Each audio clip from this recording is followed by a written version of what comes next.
Hello everyone, আসসালামু আলাইকুম। কেমন আছেন আপনারা সবাই? আলহামদুলিল্লাহ, আমি এখন অনেক অনেক ভালো আছি। গত ভিডিওতে তো আপনাদের সাথে শেয়ার করেছি আমি আমার বাবার বাড়িতে যাচ্ছি। তো ফাইনালি বাবার বাড়িতে চলে আসছি। আসলে বাপের বাড়িতে আসলে না কেমন একটা শান্তি আর অন্যরকম একটা গন্ধ লাগে নিজের জন্মভূমির।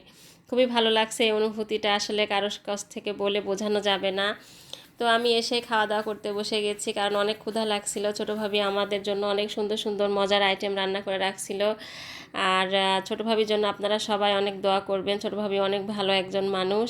সত্যি খুব ভালো লাগছে এত আয়োজন দেখে আমরা আসব।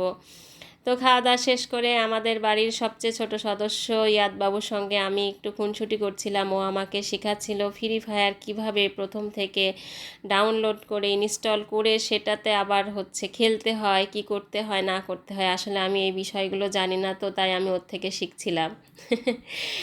আসলে ও এত কিউট একটা বেবি, ও এত সুন্দর করে কথা বলে। ওর কথা বলার স্টাইল, ওর অ্যাটিটিউডগুলো এত ভালো লাগে যে আপনি ওকে কাছে নিতে আদর করতে বাধ্য হবেন। ও এত কিউট একটা বেবি। দোয়া করি বাবা তুমি অনেক বড় হও, অনেক ভালো থেকো। আর এই তো বাবুর সাথে খেলা করতে করতে তো আমি আমার আরও দুই বোনের বাসায় বেড়াতে গিয়েছিলাম। সেটা আসলে আর ভিডিও করা হয়নি, কারণ সবাই তো আর ভিডিওর সামনে আসতে কিংবা ভিডিও করাটা পছন্দ করে না, তো সেজন্যই আর কি ভিডিও করিনি। এবার আপনাদের দেখাচ্ছি আমাদের বাড়ির মোস্ট ইম্পর্টেন্ট সদস্যরা চলে আসছে। আসলে ওর জন্যই আমার বাড়িতে আসা, আমার বোন। আমার খুব ভালো লাগছে ওরা চলে আসছে। আমি খুবই আনন্দিত। ও বেশ কিছুটা দূরে থাকতেই ফোন দিছিল যে আসছি। তখন থেকে আমি গেট খুলে এক কাপ কফি নিয়ে আমি বসেছিলাম যে ওরা কখন আসবে কখন আসবে। তো অপেক্ষার পালা শেষ, ওরা চলে আসছে। খুবই ভালো লাগছে। আর ওরা ওই যে পিচ্চি ইয়াদ বাবুর জন্য একটা কেক নিয়ে আসছে। কেকটা খুবই সুন্দর। তো যখন কেকটা কাটবো অবশ্যই আপনাদের সাথে সেই ভিডিওটাও শেয়ার করব। তো এই তো আমার বোন আমাদের জন্য অনেক খাবার নিয়ে আসছে, সেগুলো ছোটো ভাবিকে বুঝাই দিচ্ছে। আর আমার এই পিঠাটা অবশ্য খুবই ভালো লাগে। আমার শ্বশুরবাড়ির লোকজনরা এই পিঠা সম্পর্কে কোনো ধারণাই নাই। পিঠাটা খেতে অনেকটা কেক দুধ দিয়ে ভিজালে যেরকম একটা মজার অনুভূতি হয়, সেম ওই রকম খুবই সুস্বাদু একটা পিঠা। আমি যখন আমার বোনের বাড়িতে যাব তখন অবশ্যই এই পিঠাটা বানানো শিখে এসে আপনাদের শেখাবো যে এই পিঠাটা কীভাবে বানাতে হয়।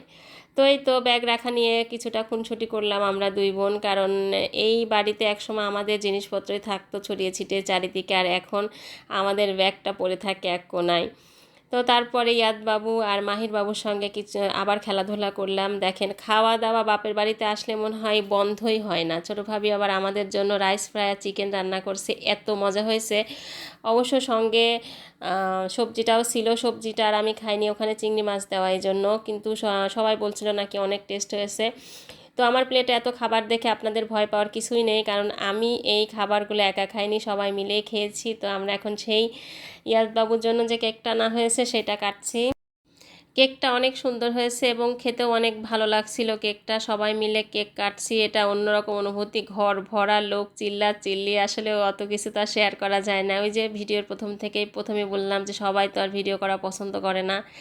তো আমরা সবাই মিলে বাড়িতে যতজন ছিলাম সবাই মিলে বড় ভাইয়ের বাসায়তে গিয়েছিলাম। বড় ভাই আর বড় ভাবি গতকালকে রাত্রেই ঢাকা থেকে আসছে। আসলে তারা মূলত আমেরিকা থেকে আরও এক সপ্তাহ আগে আসছে। তো ঢাকা থেকে আসছে এই কয়দিন। আর এই যে বাচ্চা কাচ্চারা দেখতেছেন যে কিভাবে খেলাধুলা করছে, যেখানে যায় সেখানে ওদের দস্যিপনা শুরু হয়ে যায়। আমাদের এক ভাইয়ের সঙ্গে আপনাদের পরিচয় করিয়ে দিই। এই ভাই অনেক ভালো চা বানায়, আমাদের এখানে অনেক ফেমাস এই ভাইয়ের চা, এবং সারা রাতে এই দোকানটা খোলা থাকে। তো কেউ যদি চা খেতে যেতে চান তাহলে এই দোকানে চলে যেতে পারেন। তো এই তো আমরা বড় ভাইয়ের বাসা থেকে বাড়ি চলে আসলাম। এই দেখেন আমাদের তাসনিম বাবু, আমার একটা সমন্বয়ক, ওখানে যে বাড়িতে গিয়ে অথবা দুইটা সমন্বয়ক হয়েছিল, তার মধ্যে একটা সাইকেল কিনছে, সাইকেলটা নিয়ে ইয়াদ বাবুর সঙ্গে খেলছিল। তো এখন মোটামুটি রাত 12টা, সাড়ে 12টার মতো বাজে। সবাই বলছে আমার হাতের কোল্ড কফি খাবে। ঘরে যে দেখি কোল্ড কফি নেই, তো ভাবলাম যে দোকান থেকে যে নিয়ে আসি। এত রাত দেখতেই পাচ্ছেন সব দোকান বন্ধ, সব দোকান বন্ধ, শুধু যে দোকান থেকে কফি কিনবো আমরা ওই দোকানটাই খোলা থাকে। আমার ওই ফুফাতো ভাইয়ের মতো নিয়েও অনেক রাত পর্যন্ত নাকি দোকান খোলা রাখে। তো ভালোই হলো, আমাদের মতো যারা রাত্রে খাবার খাওয়ার পাগল আছে তারা এই দোকান থেকে খাবার কিনে খেতে পারে। তো আমি যেহেতু আরও বেশ কয়েকদিন থাকবো তাই একটু বেশি করে কফি নিচ্ছিলাম। আসলে সিদ্ধান্ত নিতে পারতেছিলাম না কতটা কফি নেব, কারণ বাবার বাড়িতে অতটা চা কফি কেউ খায় না যত পরিমাণে আমরা খাই আর কি। তো এই তো চা কফি সিলেকশন করছি কোনটা নেব, কি করব না। ফাইনালি সিলেকশন করে আমরা ভাবলাম যে বেশি করে নিয়ে যাই, আরও তো লাগবে। সঙ্গে আমরা 1 প্যাকেট দুধ আর একটা 1 লিটারের মোজো নিয়েছি। বাড়িতে এসে তো দেখি যে এখানে ক্রিকেট খেলার ধুম পড়ে গেছে। ইয়াদ বাবু আর মাহির বাবু দেখেন তাদের অবস্থা। ইয়াদ বাবু আবার তার আম্মুকে বুঝিয়ে দিচ্ছে যে কিভাবে খেলতে হয়, কিভাবে কি করতে হয়। তো এই তো আসলে এইসব অনুভূতি, এইসব ভালো লাগে আমি আসলে আপনাদের বলে বোঝাতে পারবো না যে কতটা ভালো লাগছে আমার। কিভাবে যে সারাটা দিন পার হয়ে গেল আমি বুঝতেই পারলাম না। তো ভিডিওটা যদি আপনাদের ভালো লেগে থাকে অবশ্যই আমার পেজে একটা ফলো দিবেন, লাইক কমেন্ট শেয়ার তো করবেনই। ওই যে আমার ছোটো ভাই আসলে খুবই ফ্রেন্ডলি।